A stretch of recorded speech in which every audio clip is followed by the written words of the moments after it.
Мен ақылды қоршағай көйлекпін, келекеміз тақпақтар, жаңылтпаштар, әндер жатайық. Және де біз білуге тиіс тыйым сөздерді есімізде сақтап алайық.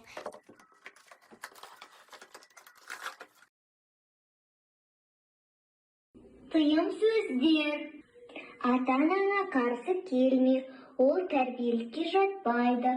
Үлкендердің жолын кесіп, сөзін бөлме, сол кезде сені мақтайды.